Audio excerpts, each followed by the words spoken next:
Hello, Man United fans from all over the world. My name is Joe O'Neill. Welcome to All for United, and I'm joined here by the wonderful Barry and the wonderful Temi. And unfortunately, we are all less than fucking wonderful now. We are absolutely miserable.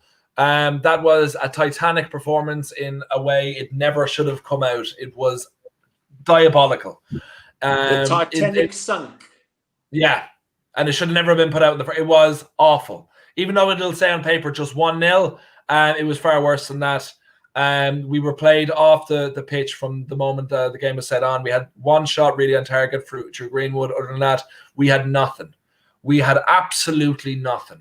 And I'm joined here, like I said, by Barry and Temi, and I've Kartik joining soon enough whenever he gets here to commiserate with. But Temi, since you did the post-match, and I was worried, I was in the same boat as you with how optimistic we were. Just give us your thoughts there, Temi. Yeah, again, upset but not too shocked. Like, we've seen performances like this throughout Ole's tenure. I'm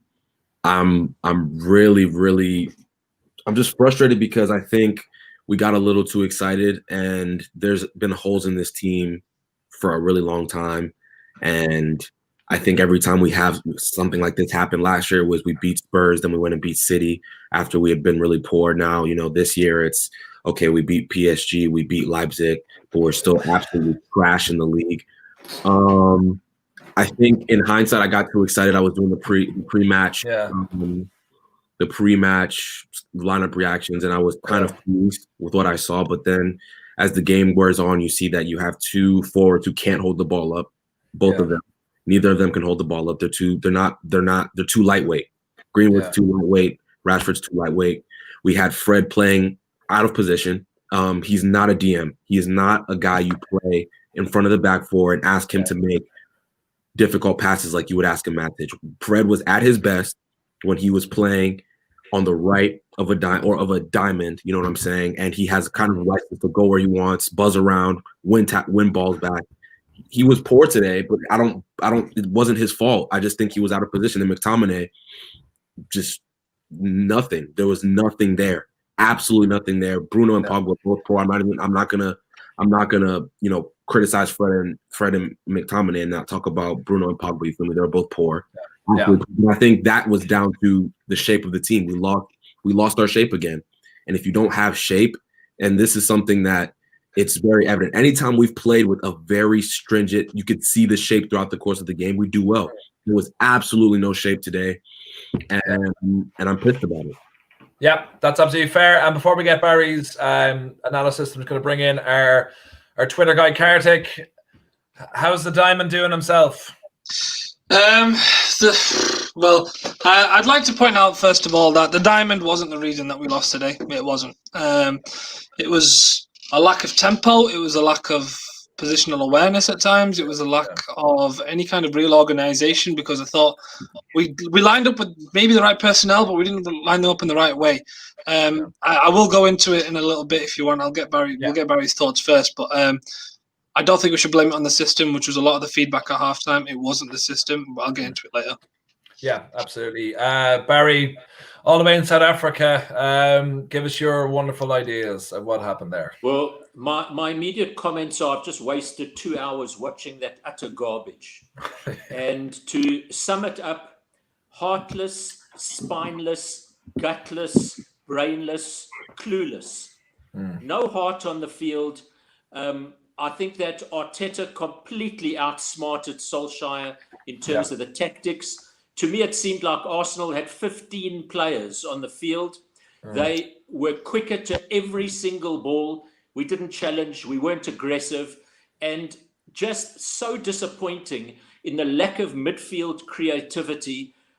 Bruno and Pogba had one of their worst games they've ever had. Yeah. And, Fred, every time he got the ball, he passed it backwards. Every time McTominay got the ball, he passed it sideways. Our front runners had absolutely no service whatsoever. And on the day, we were outsmarted. And to me, the players looked completely uninterested in the game. I think that, guys that are earning 200K a week and upward of that, you buy an item from a store, you get a refund if you don't like it. They should refund us for having to watch that utter drivel that we've just been put through. Yeah, very well said, Barry. And guys, we're getting a lot of people watching, so please get in the comments. If you have a good comment, it will be read out. We want to hear all the views from Reds all over the world. Unfortunately, Sean put up a comment here which I just can't. No matter how bad I feel now, I utterly cannot agree with this. You guys' thoughts? Time for Ole to go. We can't keep blaming Woodward on the board. He just isn't strong enough as a manager. Pogba's form doesn't warrant him being in the squad, but Ole won't leave him out. Sean, Ole has left Pogba out several times and dropped him to the bench when needed be. But his form during the week, he assisted when he came on, and against PSG as well, that he should have absolutely been in the squad today. The only thing is, I would say I think he should have been taken off instead of Bruno, especially after giving away the penalty. But I cannot in any way condone those thoughts. Thanks for sharing, but I just can't agree with that. After one game, you weren't saying that after the Leipzig game, and if you were, then don't message us again. So Kartik, let's go into the diamond formation and everything that went wrong for you today. I think starting first of all, the roles that we had our players in were wrong. As Temi alluded to, Fred isn't meant to be playing in that position. It was really strange to me why we played him there, because he played his best game on the right side of the diamond. And I thought McTominay was a perfect fit. If you're not going to play Matic, play McTominay in the 6. Brilliant. Okay, we'll do that. We don't need to expect him to be too adventurous going forward. You can have him in the 6, and we can let him do the defensive work. Let's have Fred go box to box. But we didn't. And I'd like to just show you, it's a really basic thing. Don't think I'm going too in depth here with the whiteboard. But I'm going to show you one thing that went so wrong. Okay, so I've left out the right side of the diamond in this midfield. Shall I tell you where McTominay was? So one of you tell me where you expect McTominay to be in this formation. Well, in front of the defense, yeah. There, right? Sure. McTominay spent the entire first half there. So how do you think we're going to bypass a press when you're leading them all into that zone? Yeah. And then you can't play out. And then you tell me that we're not playing out the press well enough. Well, obviously, because you crowded one section of the pitch. You've brought McTominay in towards Fred's area. So that means naturally, if you're playing out, it's going to go into Fred. And then where does Fred go? Is he going to try the complicated 15-yard pass? Or is he going to play to McTominay, the safe one? He's going to choose the safe one. And then that's where the press comes into us. And that's what lost us the game, essentially, in the first half. And in the second half, we didn't change anything, and it just went to pot. I have a question. I have a question for Kartik. Yeah. If you are able to see that, and your point is very well taken, Ole is being paid £7 million a year. The commentators, certainly on the commentary we have in South Africa, I don't know if it's the same where you lads are, but the commentator made a point when we were 8 minutes into the second half. He made the point that after 8 minutes of the second half, United had more touches in the Arsenal half than they did in the entire first half. Now, surely the coaching must see this. Surely the coaching must change things up.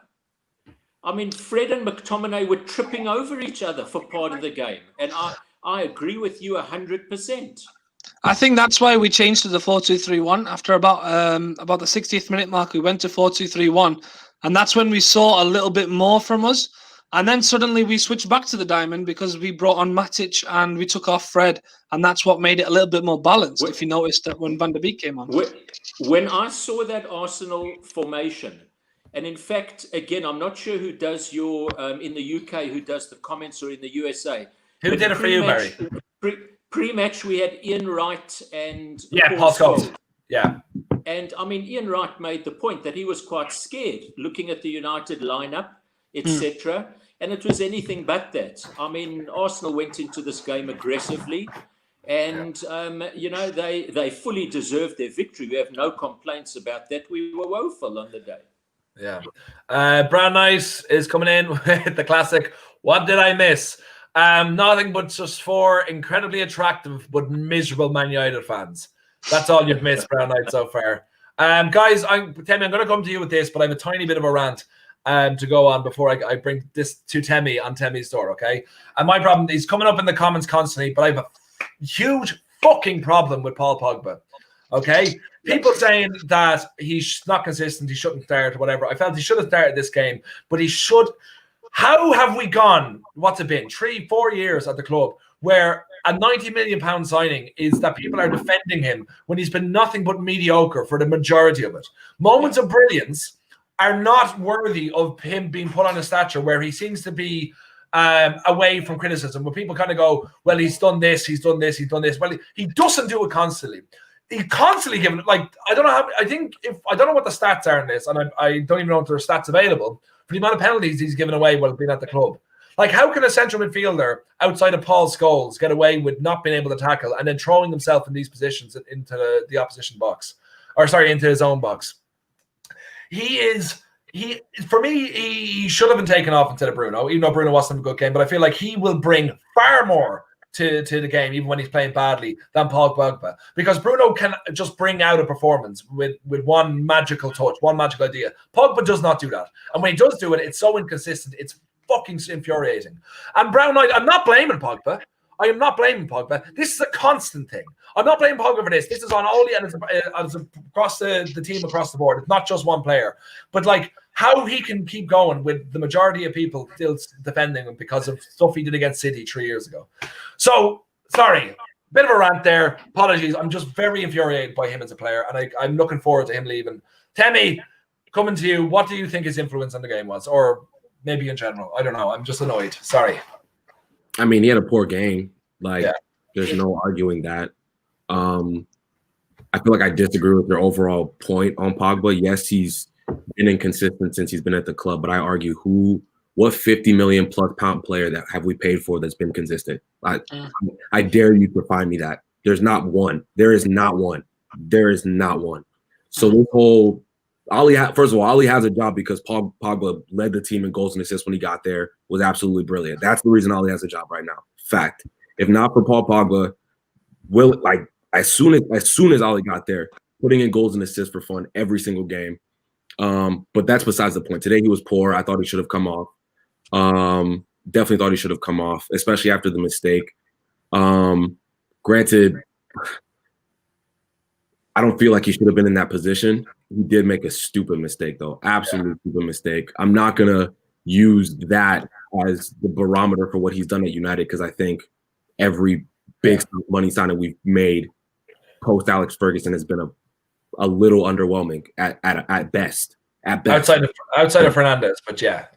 I mean, Fernandez was 45 million pounds. I don't even consider that it's a big money signing, but I thought he was over 50. But yeah, I know what you mean. I think his base was 45 million. I might be wrong about that, but yeah, there's pretty much been nobody who's come and hit the ground running at this club, bar Fernandez. And Pogba was poor, but I mean, who wasn't today? Yeah. If we're being honest. No, absolutely. But it's just when you're marquee signing, like, don't forget he's still our record signing in history, and like we have fans here to saying he shouldn't be starting. He should come off the bench to be effective. Like if you're spending 90 million on a player, even though it's 3 or 4 years ago, he should be the first name in your team sheet every week, guaranteed. And the fact that he isn't, it's very, very infuriating. I think he gets away with too much, if I'm being honest. I think that's a huge issue. I think he is an issue, and I feel like he gets criticism though. I disagree with this. I feel like he's arguably the most criticized player in the media in our team. I would say Harry Maguire gets more criticized than this. Harry Maguire gets more criticism than Paul Pogba. As of recently, yeah. I think Pogba isn't getting near the Harry Maguire got arrested and people were defending him publicly. What are we talking about? Well, also the story of how he got arrested is the reason. Like he didn't just get arrested for like drinking. Paul Pogba had gotten arrested. What do you think? What do you think the commentary? I don't know what it would have been, but I know the story behind. Pogba was praying in his car, and the media went on him on that. What are we talking about? No, I'm just saying. I'm just saying that I think he does get away with a lot with United fans. I'm looking forward to him leaving at some point. That's fair enough. I mean, he's probably gonna leave. I mean, he's gonna go leave and be great somewhere else. I mean, that's a fact. Someone calling a doctor Acting Joe has a short memory. Don't worry, I do have a doctor, and his name is Barry to the left of me, or to the right. So I came prepared. But yeah, sorry. We'll keep going on this. Barry, give us your thoughts on what can change for going forward. Well, if I may give my thoughts on Pogba, I have to say that I've been one who traditionally has defended him, but I think that if we look back over his career at United, we can probably count on the fingers of our two hands the amount of games where he's been absolutely sublime, taken a game by the scruff of the neck and won it for us. And he's divisive. We spend more time extolling the virtues of his talent or potential talent rather than what he actually does in a game. And, he's divisive. We know that when he plays for the national team, he's incredible, but it doesn't always translate to club level. And, in today's game, he amongst the majority of his teammates were very poor. What I can't get my head around is we've dished out 2 sublime performances in the Champions League, but in the Premier League, particularly our home form, we've garnered 1 point out of 12 this season, and our last 2 home games last season were 2 draws. So the home form is really very, very poor. And I don't understand it. I thought that, just the whole tactical approach to the game today was poor.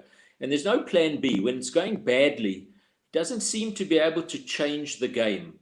And I think that going forward, if you looked at, again, we had Donny playing in a cameo role, 15 minutes only. He barely wastes a pass. When he receives the ball, he offloads it quickly. He's constructive. He plays forward.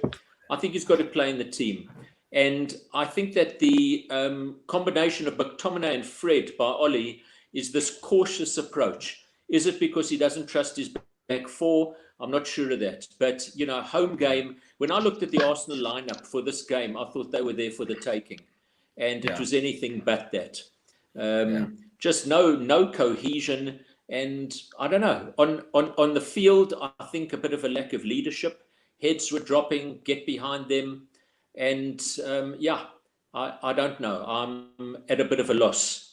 Ole in, Ole out, we're divisive on that. There'll be no, but this is a results-driven business. Yeah. If he doesn't get results, he will be out on the one hand.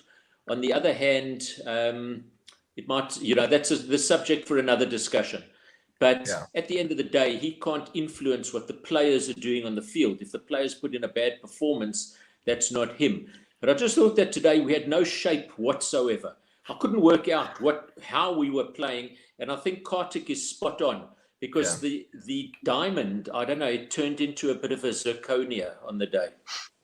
Carden, we're going to go, since you're captain tactics at this club, at this channel, I mean, what changed from Wednesday to now? Like, why couldn't we bring the form? Why couldn't we bring that 5-0 against Leipzig? Absolutely convincing, destroying Leipzig, who conceded less goals than they conceded that day in the entirety of the season so far. How did we go from that to losing? So the 1-0 mightn't seem convincing, but it was quite a convincing loss, I felt, to Arsenal today. Like, what happened? Well, first of all, we talk about how Arsenal pressed us. So did Leipzig. Let's not forget that. Leipzig pressed us as well, and we struggled with them as well for a little bit. So I think what affected us a lot today was personnel. It almost feels as though McTominay doesn't suit the diamond. He sort of suits more of a double pivot in midfield. Because when I think back to the midfield and why that didn't work today, my main thought goes to those two, McTominay and Fred. I think the link there, something of it didn't work. The positioning just wasn't right.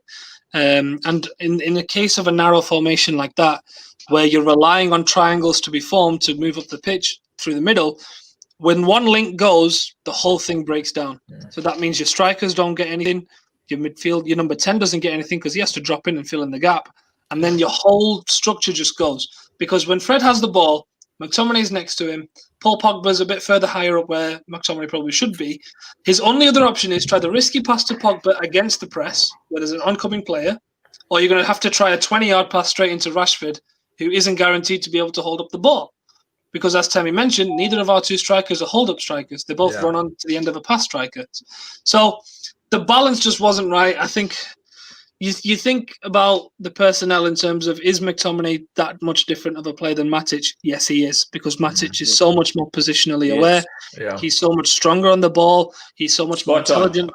He knows where to take his heavy touch. He knows where to take it first time. He's so much smarter than McTominay, and that's not a slight on McTominay. McTominay's just not there yet.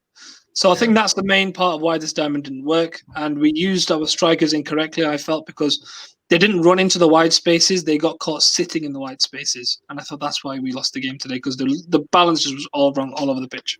Yeah, that's fair.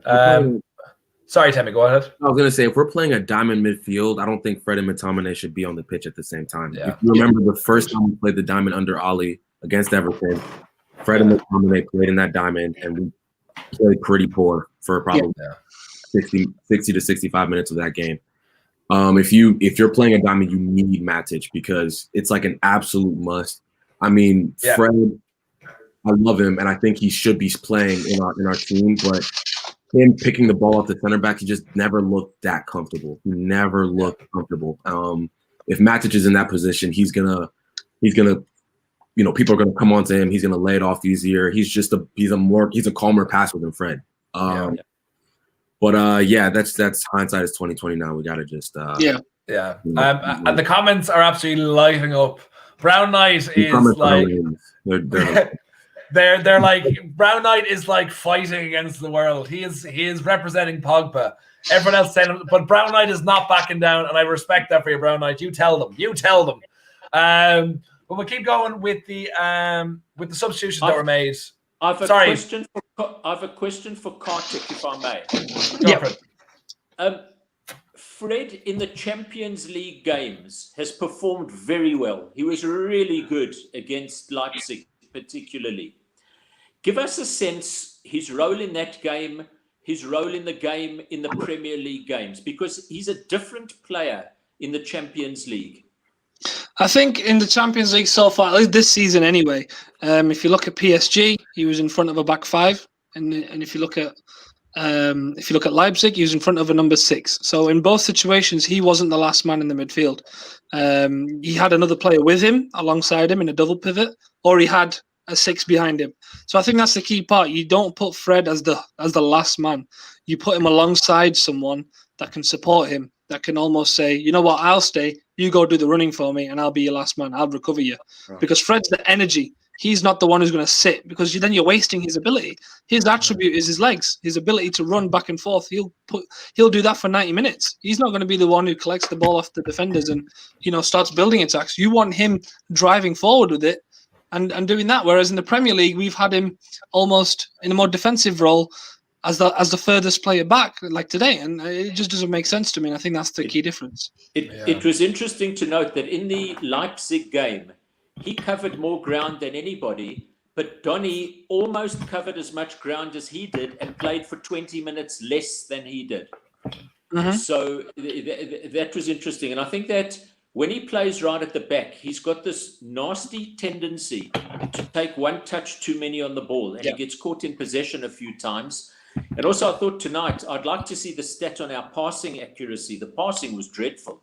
It was really, really poor. Which was because, as I mentioned, the patterns didn't open up for him. The options weren't there. And I saw a load of tweets coming at me saying Fred gave the ball away. He needs to come off. Yes, he didn't play well. I'll accept that. But also you have to throw in the fact that the players around him didn't support him very well, which meant he had to try complicated passes, and that's why he didn't come off. Yeah, yes, absolutely. Timmy, we'll come to you first. There was 3 subs made. Donny came on. Okay, I can't remember who came on for who. Matic came on for McTominay, am I right? Donny came on for... It was Donny for Bruno, Matic for Fred, and Cavani. Cavani for Mason. Cavani for Greenwood. Yeah. Cavani for Greenwood, yeah. I felt the only one who made an impact there was Matic. He came on with a lot of fight, a lot of energy, trying to do something. But Timmy, how did you feel the 3 guys did when they came on? I think you saw, first of all, before I get on, what they did, I thought Ole made a mistake going out with that same team for another 15 minutes. Yeah. We were so poor in the first half. He needs to, for lack of a better term, grow a pair and, make those harsh decisions earlier. You know what I'm saying? I think if he had pulled off, let's say, Pogba for Matic or brought on Cavani for Greenwood, we had no hold-up play the whole first half. Huge problem. Even when we did, we're struggling to get it from, the defense to the attack. But when we did get it there, our players couldn't hold up. Desperately needed someone. I think Cavani could have done that. I think Matic should have come on way earlier for any of those midfielders. I mean, any of them. It didn't matter. And I think it would have made a huge impact. And it was hard for the likes of Cavani and Van de Beek to really make an impact. And they kind of grew into the game. I think there was a little spell there where we were kind of pressuring Arsenal, but it was too late. It was way too late. If they had come on, right at halftime, that spell could have happened in the 60th minute. You see what I'm saying? So, Yeah, they didn't. I think Matic is the only one who actually had an effect, but obviously that's because he's probably our glue, so he's going to test it up. You know what I mean? Yeah. But there's nothing much to say else for Donnie and Cavani. Not bad, just not enough time to make an impact. Yeah, let's be honest, guys. It was pretty miserable across the board. Like usually, this is the point where we say who was our man of the match. But let's just say who was our least worst player. Mm-hmm. We go for that. Barry, do you want to go? Luke Shaw had a good game. Well, he did have a good game. To be fair, yeah. Like to be honest, we can't say much across the back line. Luke Shaw, and I thought Maguire defended well, and Lindelof also made a couple of key interceptions. Yeah. There was one crucial one when Lacazette was wound up probably to score, and he got his foot to the ball. Mm-hmm. So we can't really fault them on the night. The defense were okay. Mm-hmm. Does anyone speak Spanish? Because we got this in. I hope it's not. Hang on. Yeah, go on. Let's get Google Translate up here. Also, we didn't mention the reason we didn't win, obviously, is because what's his name? Gabriel should have been sent off. There's our excuse. Oh, please, don't get me started. He should have gotten sent off. Absolute joke. Yeah. That question supposedly on Google Translate made what time is the Arsenal Man United game? Oh, Darwin. Oh, honey. Oh God! I mean, the response just C. I have no idea. Yeah. Anyway, Mike Dean. I could talk for hours about Mike Dean. Yeah. Look, I'm not about Mike Dean because we have a problem with him every time he refs our game. Yeah. Look. I don't like blaming refs for when we lose. Yeah. Because today we didn't lose because of the ref. However, I will comment on Mike Dean because number one, every time we play against Mike Dean, I mean, I say play against Mike Dean, I mean playing a game refereed by Mike Dean. It feels like it's against, he's dishing out cards left, right, and center. From the start of the game, I knew that something was going to go wrong today because Marcus Rashford was fouled 3 times in the opening 10 minutes and there was no yellow card. 100%. And Gabriel should not have been on the pitch by the end of that game. He should not have been. No. I don't care what the score was, and we could have lost. I don't care. Gabriel shouldn't have been on the pitch. And we should have had a penalty when he upended Matic. Yeah. Exactly. How that wasn't a pen, I don't know. Yeah. It's not. It's a game. Look, it's a game of what happened on the pitch and what we saw. I don't think, like, if you're watching this from a neutral, I don't think either team really did anything to show that they're going to do anything this season. I think Arsenal, we made them look better because we allowed them on the ball. They weren't good going forward. They weren't good in midfield. They were only good at the back because their defenders weren't being sent off, and they brought on about 10 million of them. To be fair, Partey played a very good game. Party had a very good game. He's a good player. Excellent. Yeah, he's a very good player. 42 million as well. And they pressed very well. Yeah. In answer to your the Spanish question, who wanted to know when is the Arsenal Man United game? Yeah. That's obviously when Arsenal are at home. It's on Saturday, the 30th of January, at 3 o'clock UK time, but it may change for television purposes. Barry, thank you so much. This is why we have you here. For the calendar updates. Okay, we got guys. Like, I don't want to highlight this too much. Like, Pachi and Ollie. Like, I don't want to give you guys. Like, I'm letting everyone come in. If you're in the comments, we will read your comments and we'll sound you out every so often. But we don't want this sort of stuff. Okay, why are you supporting a club if you just want the manager gone? Why are you like? You should be like the only time. I mean, we've said this enough, and I'm only going to say it briefly now again, guys.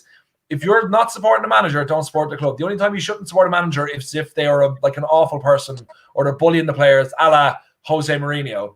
But like if you were saying that after we beat Leipzig, like I said to someone else who was coming earlier on, you're not a Man United supporter and just stop even trying. All right, support the manager until it's come to the stage where they are gone, and then support the next manager. That's just it. Okay, Ollie in is the only option, and that's it. Okay, that's it. So guys, before we finish up here, I know Amber Pars doesn't agree with me, but hey, I'm the host. If you want to give us your final thoughts there, Tammy, we'll go to you first across the board, just in this game and what we need to do going forward.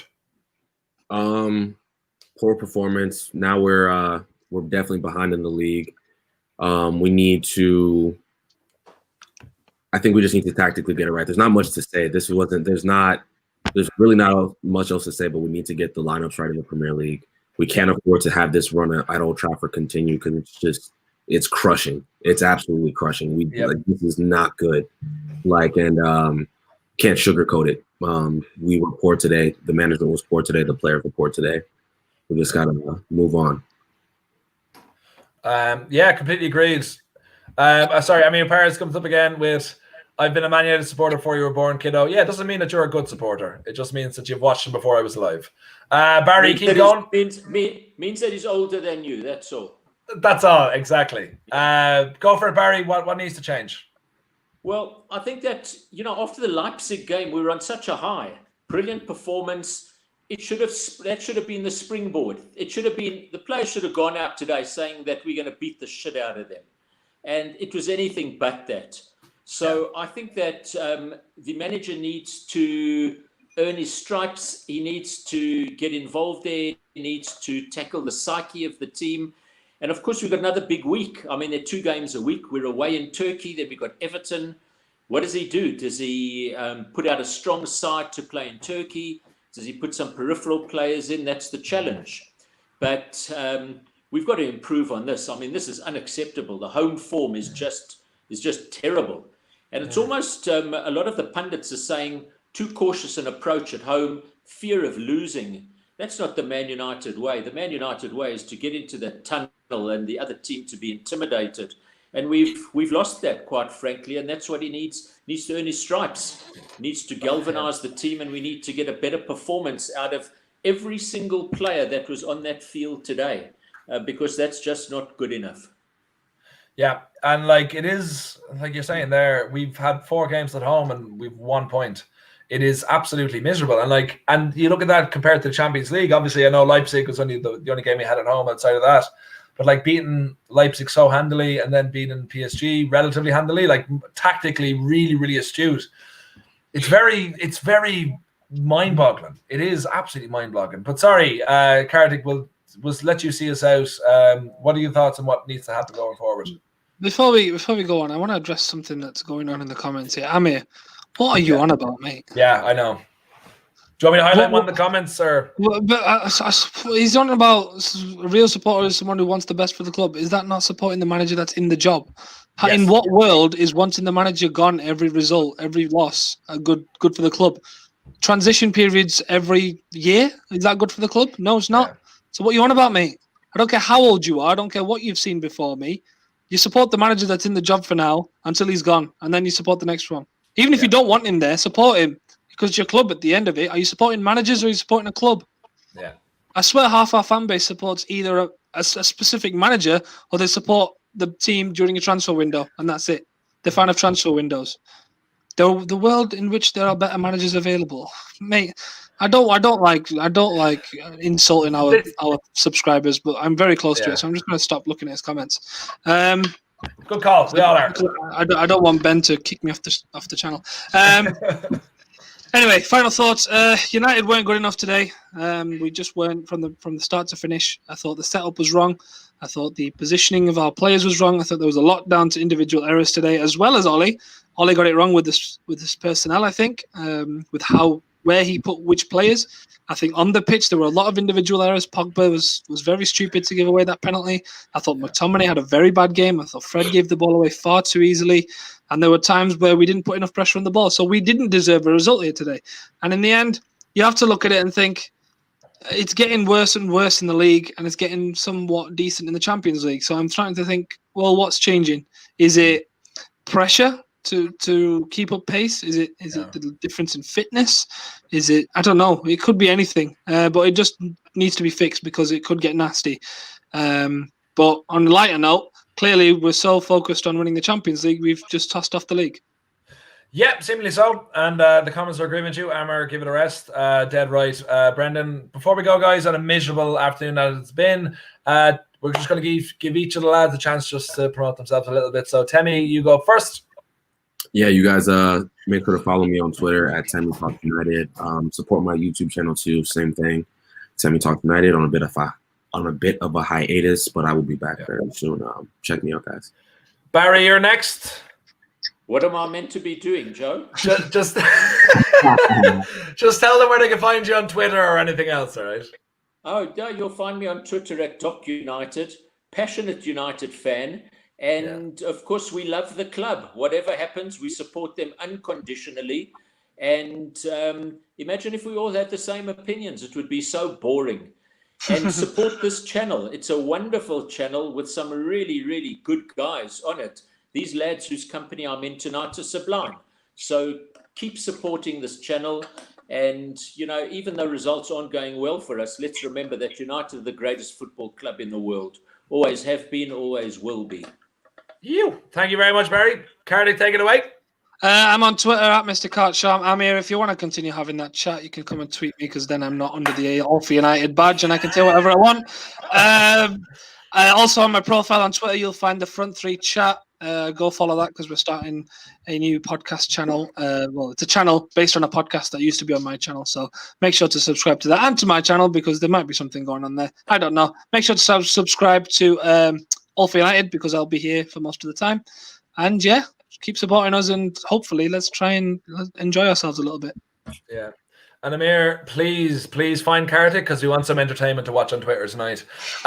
You guys can find me Acting Joe on Twitter, Joe Your Own Way on Instagram, and please search on YouTube, subscribe to my YouTube channel, which is Joe O'Neill as well. And also please subscribe to All for United on YouTube, follow them on Twitter, follow them on Instagram, follow them everywhere, where you can see myself and the wonderful lads that I've been spending the evening with. And you can find them, follow them, and we can all have a great time together. And before, let me just see. Oh, Joe, before we go for it. If I have to pick him out of the match, it's Luke Shaw, by the way. Oh!